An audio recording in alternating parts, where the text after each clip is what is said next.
ایک صحابی جنہوں نے اسلام کو چھوڑ کے کرسچینٹی اپنا لی، جن کا نام تھا عبید اللہ ابن جہش، جو بسم اللہ الرحمن الرحیم۔ آج کل سوشل میڈیا پر علمی پختگی کے بغیر، یعنی علمی پختگی ہوتی نہیں، اس کے بغیر لوگ کچھ ایسی بحثیں چھیڑ دیتے ہیں جن سے عام مسلمان بیچارہ الجھن کا شکار ہو جاتا ہے۔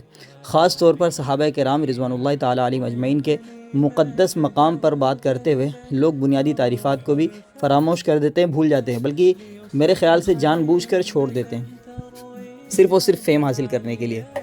حافظ ابن حجر عسقلانی رحمۃ اللہ علیہ فرماتے ہیں، ان کی جو کتاب ہے نزہۃ النظر شرح نخبۃ الفکر، جس کو عام طور پر مدارس کے طلبہ نزہہ اور نخبہ کے نام سے جانتے ہیں، صحابی وہ شخص ہے جس نے ایمان کی حالت میں نبی کریم صلی اللہ علیہ وسلم سے ملاقات کی ہو اور اس کا خاتمہ یعنی اس کی وفات جو ہے وہ بھی ایمان کی حالت پر ہوئی ہو، خواہ درمیان میں عارضی طور پر ارتداد ہی کیوں نہ پیش آ گیا ہو۔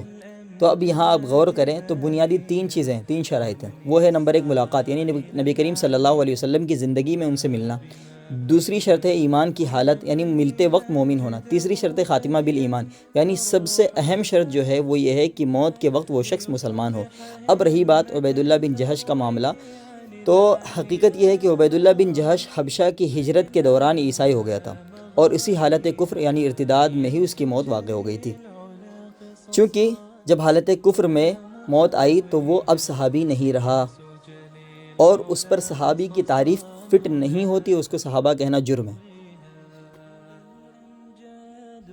جب کوئی بندہ شرعی لحاظ سے صحابی ہی نہیں رہا تو اسے صحابی کہہ کر پیش کرنا اور پھر اس کی آڑ میں پوری جماعت صحابہ پر طعن و تشنیع کرنا اور طعن و تشنیع کے دروازے کھولنا، یہ بہت بڑی جہالت بلکہ بہت بڑا جرم ہے۔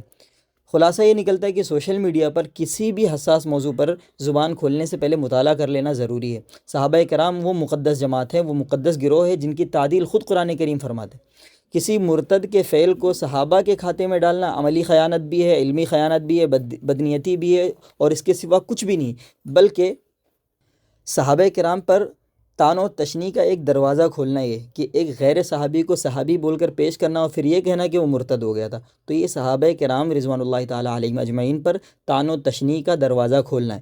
ان کی میں نے ایک ویڈیو دیکھی تھی سراج نلہ صاحب کی، انہوں نے کہا تھا میں عالم دین ہوں۔ میرے خیال سے آپ یہ نہ کہتے کہ میں عالم دین ہوں تو زیادہ بہتر ہوتا، کیونکہ ایک عالم اس کو معمولی چیز نہیں پتہ، جس کو ایک بنیادی چیز نہیں پتہ، بنیادی تعریف صحابہ کی نہیں پتہ، وہ اپنے آپ کو عالم کس منہ سے کہہ رہا ہوتا ہے۔ تو یہ نلہ صاحب جو ہیں انہوں نے ممبئی کی زبان میں یہ حقیقت میں نلہ نکلے ہیں، اس لیے ایسے لوگوں سے بچنے کی کوشش کرے۔ اللہ ہماری حفاظت فرمائے۔ السلام علیکم ورحمۃ اللہ۔